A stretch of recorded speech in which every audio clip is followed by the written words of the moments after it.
2027 সালে আপনারা যারা কানাডা আসতে চান, কানাডায় আসতে আপনাদের কত খরচ হতে পারে অনেকে কোশ্চেন করেন। So I thought making a video, full ভিডিওটা দেখবেন, বিকজ ফুল ভিডিওটাতে আমি এক্স্যাক্টলি ব্রেকডাউন দিব যে আপনার কত টাকা কস্ট হতে পারে, এবং এন্ড অফ দ্য ভিডিওতে আমি আপনাদেরকে কিছু কস্ট সেভিংস এর টিপস দিব। So just like what I did for New Zealand. যদি সেই ভিডিওটা না দেখেন, আমার চ্যানেলে নিউজিল্যান্ড নিয়ে একটা ভিডিও আছে, go back to my channel and watch that video as well. আমরা আজকে কস্টটাকে দুইটা ভাগে ভাগ করব।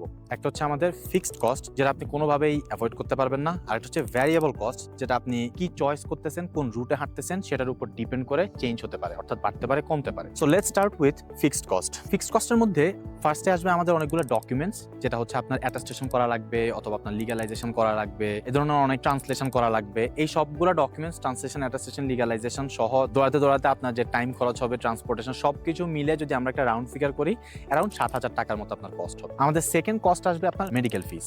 মেডিকেল ইউজুয়ালি 10 থেকে 12,000 আসে, আমরা 12,000 ধরলাম। থার্ড কস্ট আসবে, আপনি যখন আপনার সবগুলো ডকুমেন্টস রেডি করবেন, তখন আপনার একটা ফাইন্যান্সিয়াল অ্যাফিডেভিট করতে হবে, অর্থাৎ আপনার বাবা আপনার নামে একটা অ্যাফিডেভিট করবে যে তার অ্যাকাউন্টে এত টাকা আছে এবং সে আপনার পুরো পড়াশোনার দায় ভাই নিচ্ছে।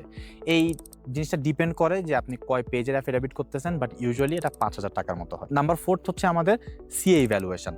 যারা অনেক প্রপার্টিজ ওন করেন অথবা অনেক রেন্টালস পান অথবা বিজনেস আছে যাদের, তাদের একটা সিএ ইভ্যালুয়েশন করা লাগে। সেই ইভ্যালুয়েশনটা একটু কস্টলি, এটা আপনার ইউজুয়ালি 20,000 টাকার মতো আসে। 5 নাম্বার কস্ট হচ্ছে আমাদের ভিসা অ্যাপ্লিকেশন ফিস। যখন আপনার সবগুলো ডকুমেন্টস এখন রেডি, এখন আপনার ভিসা অ্যাপ্লিকেশন করবেন, এটা ইউজুয়ালি বাংলাদেশি টাকায় যদি আমরা হিসাব করি নিয়ার অ্যাবাউট 20,000 টাকা হয়, আমরা রাউন্ড ফিগার 20,000 ই ধরতেছি। দেন আপনার যখন বায়োমেট্রিক্স আসবে, তখন আপনার বায়োমেট্রিক্সের একটা ভিএফএস একটা অ্যাপয়েন্টমেন্ট নেওয়া লাগে, ওখানে একটা ফিস আছে। ওই ফিসটা 10,000 ধরলাম আমরা, বাট ইউজুয়ালি এটা একটু কম হয়। বাট অনেক সময় দেখা গেছে ভিএফএস এ আপনার প্রিমিয়াম সার্ভিসের জন্য বা এরকম অনেক কিছু আছে যেটা দিয়ে ওরা আপনার কাছ থেকে টাকা নেওয়ার চেষ্টা করে। সো আমরা 10,000 টাকা ধরলাম, just to be on the safe side, because again আমাদের মেইন টার্গেট হচ্ছে যদি একটু টাফও হয় বাট একটু এক্সট্রা করে হিসাব করা, যেন আমরা সাডেন কোনো সারপ্রাইজ না হয়। দেন 6 নাম্বার কস্ট হচ্ছে আপনি যখন ভিসা পেয়ে যাবেন তখন আপনার ফ্লাইট কাটতে হবে। ফ্লাইটটা ইউজুয়ালি ডিপেন্ড করে আপনি কোন সিজনে কাটতেছেন। ইউজুয়ালি যখন আপনি সেপ্টেম্বরে আসতে চান অথবা জানুয়ারিতে আসতে চান, যখন অনেক পরিমাণ স্টুডেন্ট একসাথে আসার চেষ্টা করে, তখন এটার কস্ট হয়ে যায় অ্যারাউন্ড 1 লাখ টাকা, not return, just one way. So 1 lakh টাকার মতো আপনার ফ্লাইট কস্ট হবে। দেন এখানে আসার পরে আপনার অ্যাটলিস্ট 1 থেকে 2 মাসের একটা লিভিং কস্ট নিয়ে আসতে হবে। সেই লিভিং কস্টটা প্রভিন্স ভেদে ডিপেন্ড করে, ডিফারেন্ট হতে পারে। আপনি যদি ভ্যাঙ্কুভার অথবা টরন্টোতেও আসেন, 2 মাসের কস্ট যদি হিসাব করেন, 2 লাখ টাকা আনলে সিঙ্গেল একটা স্টুডেন্টের জন্য মোর দেন এনাফ হবে। আপনি যদি স্পাউস নিয়ে আসতে চান, সেক্ষেত্রে আপনার 2 মাসের কস্টটা 4 থেকে 5 লাখ টাকা নিয়ে আসা উচিত, কারণ এখানে আপনি যখন সিঙ্গেল রুম নিয়ে থাকবেন ভার্সেস আপনি ফ্যামিলি নিয়ে একটা অ্যাপার্টমেন্ট নিয়ে থাকবেন, এটা অনেক হাই একটা কস্ট হয়। বাট অনেকে যেটা করে, অনেকে হচ্ছে ইনিশিয়ালি একটা রুম নেয় একটা কাপল হিসাবে। সো আপনি যদি টরন্টো তো ভ্যানকুভারেও আসেন, একটা রুম নেন, স্টুপিডের মতো যদি ডাউনটাউন একটা বাসা না নিয়ে একটু আশেপাশে একটা রুম নেন, তাহলে কস্টটা আপনার স্টিল অনেক সিগনিফিকেন্টলি ডাউনগ্রেড করা যায়। বাট ওভারঅল আমাদের ফিক্সড কস্টটা আসতেছে, যদি আপনি সবকিছুকে ক্যালকুলেট করেন, 3,75,000 টাকার মতো। নেক্সট আসবে এবার আমাদের ভ্যারিয়েবল কস্ট, যেটাতে অ্যাকচুয়ালি একটা গ্রেট অ্যামাউন্ট অফ কস্ট হয়। ভ্যারিয়েবল কস্টের ক্ষেত্রে আমরা টিউশন ফিস দিয়ে স্টার্ট করব।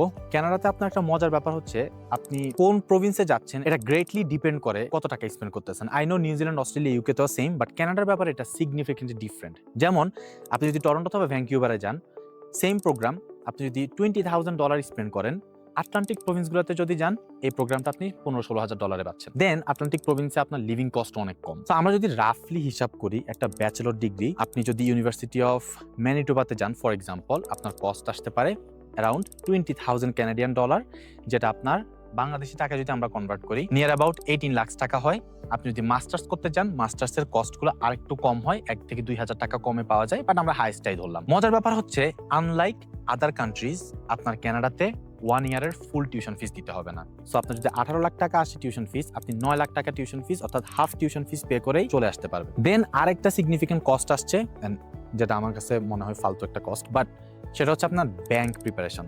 কানাডাতে যারা আপনারা আসতে চান, 2টা জিনিস সবচেয়ে বেশি ইম্পর্টেন্স পায়। একটা হচ্ছে আপনার সোর্স অফ ফান্ড, আর একটা হচ্ছে আপনার statement of purpose. Source of ফান্ডটা সবচেয়ে বেশি ফরেন্সিক লেভেলে চেক করে কানাডা। সো সোর্স অফ ফান্ডের ক্ষেত্রে আপনার 6 মাসে একটা ব্যাংক স্টেটমেন্ট দেখাতে হবে। আপনি যদি ব্যাচেলর আসতে চান, এই মুহূর্তে আমরা 65 to 70 লাখ টাকা দেখাচ্ছি, এবং 65 to 70 লাখ টাকা দিয়ে আমরা ভিসা অ্যাপ্রুভ করতেছি। এই অ্যামাউন্টটা আপনি 2 ভাবে ম্যানেজ করতে পারেন। এক হচ্ছে আপনার কাছে যদি জেনুইনলি টাকা থাকে, সো আপনার বাবা বিজনেস করে অথবা আপনার বাবার জমানো টাকা আছে, you are good to go, you don't have to spend any money. So এই ক্যালকুলেশনটা আপনি ধরার দরকারই নেই।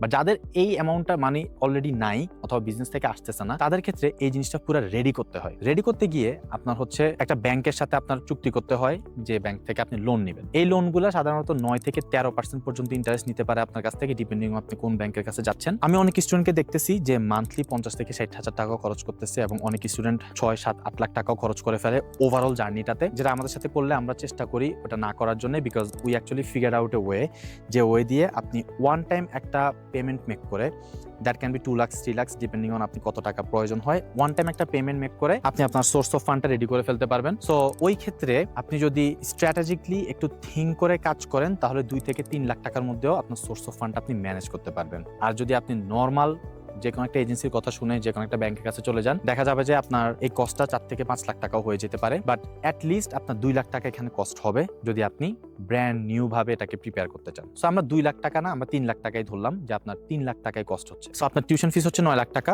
আপনার ব্যাংকের যে সোর্স অফ ফান্ড সেখানে যাচ্ছে আপনার 3 লাখ টাকা, টোটাল হচ্ছে 12 লাখ টাকা। সো আপনার ভ্যারিয়েবল কস্ট হতে পারে 12 লাখ টাকা থেকে 15 লাখ টাকা, ডিপেন্ডিং অন আপনি কোন ইউনিভার্সিটিতে যাচ্ছেন এবং ব্যাংকটা কিভাবে প্রিপেয়ার করতেছেন। এখন আমরা যদি তাহলে টোটাল একটা কস্ট ব্রেকডাউন করি, যে ফিক্সড কস্ট কত আমাদের, যেটা হচ্ছে 3,75,000 টাকা, ভ্যারিয়েবল কস্ট কত, যেটা হচ্ছে আমাদের 12 থেকে 15 লাখ টাকা, এই দুইটাকে যদি আমরা একসাথে করি, you are looking at minimum 16 lakh টাকা। অ্যাগেন এটা বাড়তে পারে, সো 16 থেকে 18-19 লাখও যেতে পারে, ডিপেন্ডিং অন আপনি কিভাবে প্রিপেয়ার করতেছেন, কোন প্রভিন্সে যাচ্ছেন, কোন ইউনিভার্সিটি সিলেক্ট করতেছেন, কোন সিটি সিলেক্ট করতেছেন। এখন আসেন আপনি সেভিংস কিভাবে করতে পারবেন। কানাডা স্পেসিফিক অনেকগুলো ইউনিভার্সিটি একটা এন্ট্রান্স স্কলারশিপ দেয়, যেখানে ওরা ফার্স্ট ইয়ারের জন্য আপনাকে $5,000 স্কলারশিপ দেয়। মেজরিটি অফ দ্য ইউনিভার্সিটি যারা আপনি পার্টনারদের মাধ্যমে অ্যাপ্লিকেশন করবেন, সেক্ষেত্রে আপনি কিন্তু 30% মতো একটা স্কলারশিপ নিতে পারবেন। মোর ওভার আরো একটা ইন্টারেস্টিং জিনিস হচ্ছে কানাডাতে কিন্তু অনেক পরিমাণে মাস্টার্স অফ রিসার্চ স্টুডেন্ট নেয়, অথবা রিসার্চ অ্যাসিস্ট্যান্ট হিসাবে নেয়, অথবা টিচিং অ্যাসিস্ট্যান্ট হিসাবে নেয়।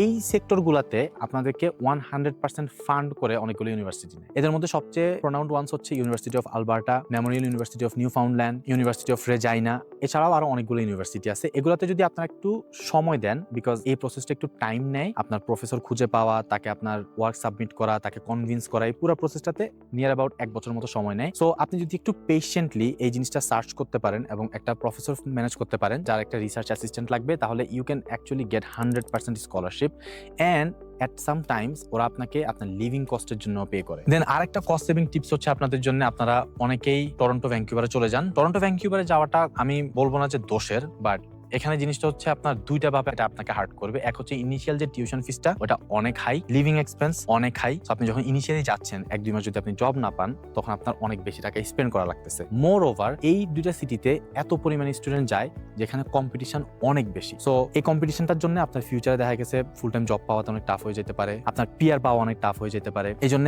আমি আপনাদেরকে সাজেস্ট করবো এই প্রভিন্সগুলো অ্যাভয়েড করেন, আটলান্টিক প্রভিন্সগুলো দেখেন, যেটা হচ্ছে আপনার Newfoundland, New Brunswick, Nova Scotia, Prince Edward Island, অথবা প্রেরির প্রভিন্সগুলো দেখেন, সাসকাচুয়ান, ম্যানিটোবা, অথবা ইভেন আলবার্টা। এই প্রভিন্সগুলোতে আপনার ওয়েদার একটু কোল্ড, অন্যান্য প্রভিন্সগুলো থেকে, স্পেশালি আটলান্টিক প্রভিন্সে অনেক cold, but you are gonna save a lot of money and in the future আপনি যখন পিআর জন্য অ্যাপ্লিকেশন করবেন, PR could be very easy to get in this provinces. So আপনারা যদি দেখেন যে ওভারঅল অ্যামাউন্টটা কিন্তু আপনার কানাডাতে সিগনিফিকেন্টলি লো, যেমন 16 থেকে 17 লাখ টাকা দিয়ে আপনি কানাডাতে চলে আসতে পারতেছেন first year tuition fees pay করে, ভার্সেস আপনি যদি দেখেন নিউজিল্যান্ডে আপনি কত পে করতেছেন, অলমোস্ট 25 লাখ টাকার নিচে আপনি আসতে পারবেনই না নিউজিল্যান্ডে কোনোভাবে। কলেজগুলোতে যদি আসেন সেক্ষেত্রে আর একটু চিপে আসা যায়। অস্ট্রেলিয়াতেও সেম অবস্থা, ইউকেতেও সেম অবস্থা। সো নিউজিল্যান্ড নিয়ে আমার একটা চ্যানেলে ভিডিও আছে যেটা আমি লাস্ট উইকে পোস্ট করছি, এটা যদি দেখতে চান আমার চ্যানেলে গিয়ে দেখে আসতে পারেন। বাট আদারওয়াইজ কানাডা নিয়ে যদি আপনাদের বাজেটিং অথবা সোর্স অফ ফান্ড নিয়ে কোনো হেল্প লাগে, definitely get in touch with me. ডিসক্রিপশনে একটা 1-on-1 সেশন বুকিং লিংক দেওয়া থাকবে, ওটার মাধ্যমে আপনারা একটা 1-on-1 সেশন বুক করতে পারেন আমার সাথে। And I'll see you guys on the West.